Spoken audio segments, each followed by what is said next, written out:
I just arrived in New York City to teach at the King's College. I was a visiting professor, and I met a young man who was also there at the King's College to work on training young journalists to fight in the culture war. Now, this was a young man who is a model Christian kid. He was born into a Christian home from a gospel-centered, Bible-centric church, homeschooled, a graduate of one of the most well-known Christian evangelical institutions in this country. And 7 years later, Caleb no longer believes in God. In fact, Caleb recently publicly wrote that he was an atheist. Now, Caleb is actually typical in the sense of lots of young evangelicals find themselves walking right out of the church. And when I began to teach full-time at the King's College, I noticed that we had a large swath of students who were coming from Christian schools and Christian homes who loved the Lord and they wanted to make applications to their faith in the marketplace, in the real world. But I also found this small cohort of disillusioned and disconnected and discouraged children of God from the church. Now, you may think that these young people who are walking away from the church are the ones with tattoos and piercings and long hair. They're rebels. Actually, no. They're like Caleb. They shop at the Gap and Banana Republic and Ralph Lauren, and they read a lot, and they're brilliant. But the one thing that these students all have in common that I've encountered the last 20 years is that they've been discouraged and soured by an evangelical Christianity that's conflated faith with politics. And it is that conflation that has caused them to simply walk out of the church. They've been soured by a faith that is primarily tribalistic. It is contentious with the culture instead of leading in grace, and they want none of it.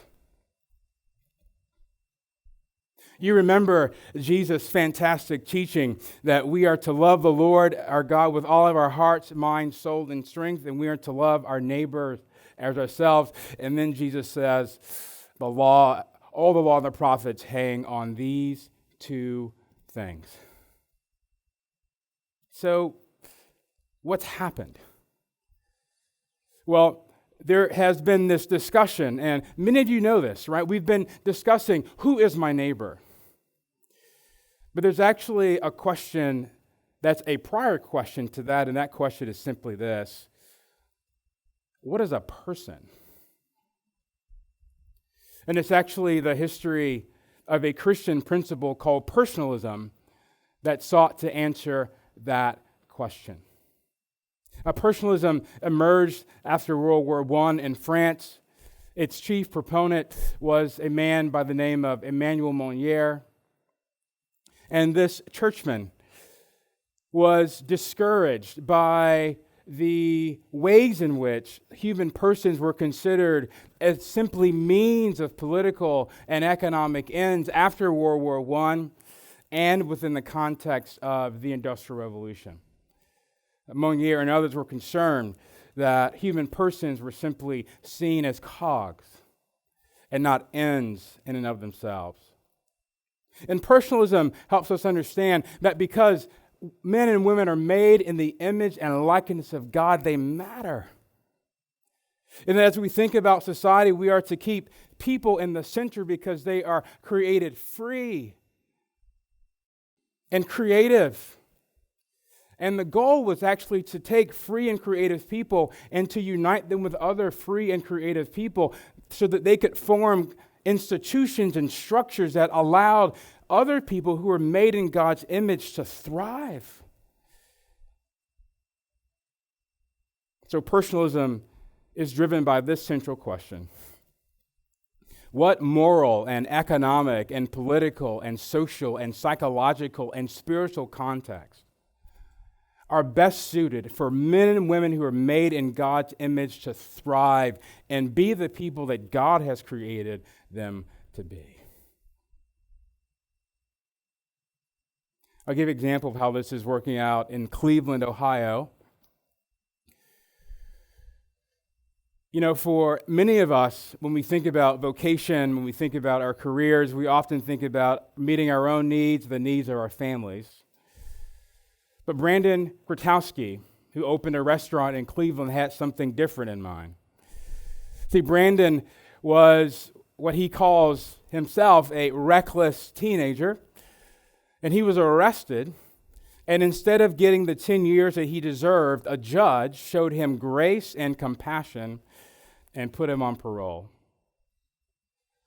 And while he was on parole, he met a man who was a chef, and the chef reached back and mentored him because he saw Brandon Kwiatkowski as a man worthy of dignity and worthy of a second chance. And so Brandon Kwiatkowski entered the restaurant industry as a busboy and worked his way up. He had opportunity to go to Chicago to work in a restaurant called Charlie Trotter. He also had opportunity to go to France and to work in a Michelin 3-star restaurant, Lucas Carton. Now, he could have come back to the States and launched his own restaurant and been a huge success by himself. But he chose to do something different. He chose the way of love. And he designed a restaurant with inmates in mind to give them a second chance. So what he did is he created a restaurant that had a prison reentry program as a part of the model. So this program in Cleveland is a 6-month program where men and women who are ex-offenders come and they learn various aspects of the restaurant industry, how to do menus, how to hire chefs, how to open a business, how to run a restaurant. And then at the evening, in a live restaurant, they get to put those skills into practice. And if you talk to Brandon Kwiatkowski today, he'll tell you that of the 114 or so men and women who have processed through that program, 90% of them have jobs. Why? Because they are motivated, they're trained, and they have their dignity. And not only have 90% of them currently experience full employment, but not a single one of them has returned to jail. This is why the church is so important. Because in churches, you have people who are in the marketplace who have opportunities to use their vocation, their space, to offer someone a second chance. In the church, you have people who have the categories to allow someone to be nurtured in the virtues that change them from the inside out so they can thrive and be the kinds of people that God has created them to be. These things can happen within the church. Now, there are over 340,000 churches in this country. And if every church did something as simple as this, bought a house and invited 3 ex-offenders in the house, connected those ex-offenders with people in the marketplace in the church, had those ex-offenders participate in discipleship and mentorship programs in the church, that of that 340,000, we would actually reach 1 million former inmates. This is how little it takes for a church to make a real difference.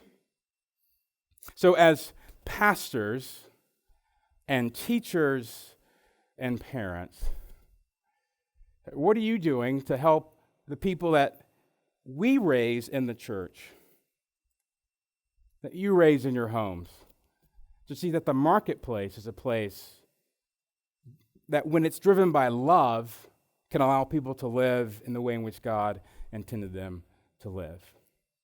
Because people matter. Now, the term personalism may be new to some of you, but it is something that Christians have been practicing for hundreds of years. This idea of keeping the person at the center.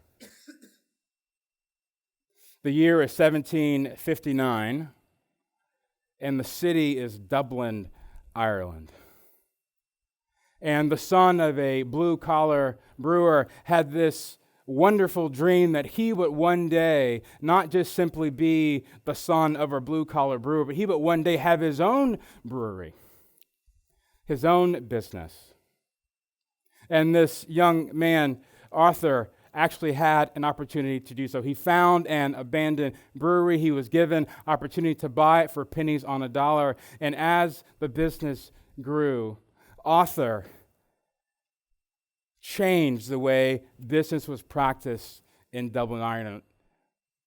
You see, Arthur was a very passionate member of the Church of Ireland, and there he sat under the teaching of men like John Wesley. And he heard Wesley say things like this: make all you can, and save all you can, and give all you can. You see, it was John Wesley's belief that this is how we grow in grace. And so this young man, Arthur, took that to heart, and as his business grew, he became a philanthropist. He was involved in the founding of hospitals. He was involved in the Christian education movement in Dublin, Ireland, that gave basic education to children. He became an advocate for the poor. And even when Arthur Guinness died in 1803, his family continued that legacy. So in the 1920s, if you were an employee of the Guinness Brewery, you actually had fantastic benefits. And these benefits were situated within the context of a city in complete chaos. You see, Dublin, Ireland was a city that had rampant disease and death. It was one of the worst cities to live in Western Europe.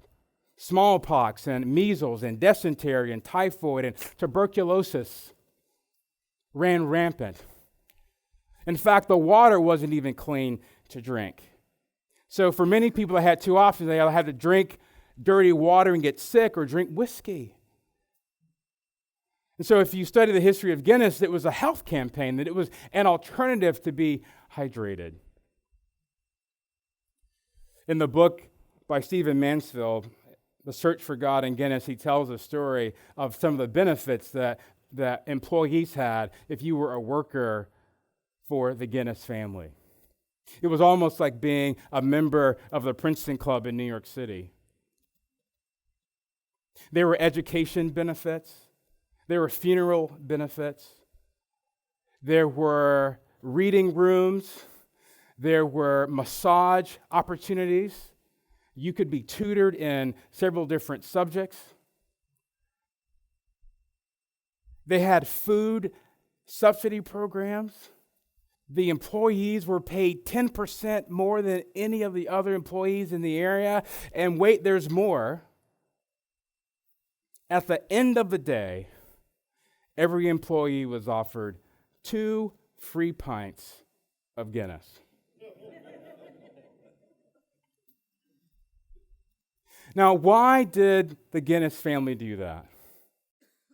It wasn't because government made them. It wasn't because of some idea of corporate social responsibility. That they did that because they cared more about people than beer. They did those things because they kept people at the center. So what are you doing as pastors and as teachers and as parents to help your children see that the marketplace is a place where people can be treated with dignity and love and compassion so that they can be the kinds of people that God has created them to be and truly thrive? One of the things that's happened within the context of us raising our own children over the last 50 years, both on the right and the left, is that instead of raising our children to be ambassadors of loving God and loving neighbor, we've often raised our own children to be warriors in the culture war.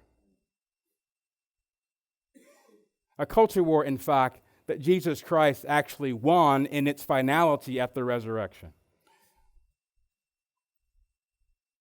Is it no surprise that many evangelicals have been turned off, young evangelicals turned off by the conflation of Christianity and politics? Let me tell you a story of how this worked out in conservative evangelicalism. On the heels of the Roe v. Wade decision, lots of evangelicals were concerned about the issue of abortion. And there were three men responsible for getting evangelicals involved in the culture war: Harold O.J. Brown, C. Everett Koop, and Francis Schaeffer.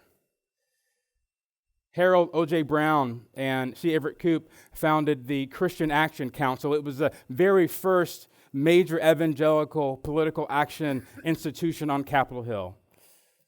And Francis Schaeffer released the film, How Then Shall We Live? In 1976, that raised awareness with evangelicals on the abortion issue. And he had that famous phrase about despair, lines of despair, a culture of despair.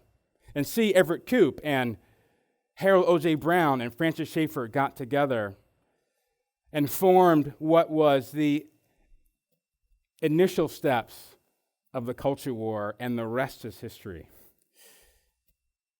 In the 1980s, the second wave of culture warriors were deployed. Men like Pat Robertson and Jerry Falwell and D. James Kennedy and James Dobson carried the baton into the 1980s, the late 1970s and 1980s. And remember that the Republican Party, struggling to regain dominance in the culture, found these leaders to be very useful because they had access to lots of people. And so the Republican Party joined forces with this second wave of culture warrior leaders to help elect Ronald Reagan to the presidency. And as the story goes, as Reagan's presidency tailed off and as the moral majority began to implode, there was a vacuum. And that vacuum was actually filled by politicians and political pundits. On July 10th, 1990, Pat Robertson introduced a radio personality by the name of Rush Limbaugh to a massive evangelical audience. And what we began to see in the 1990s is that for many Christians, politicians and pundits had more influence than their pastors. This is the type of Christianity that my friend Caleb and many of his peers are completely walking away from. To date, about 20% of millennials will tell you that they are completely unaffiliated with any sort of formal religion. 27%. That's up from 12% in 1970.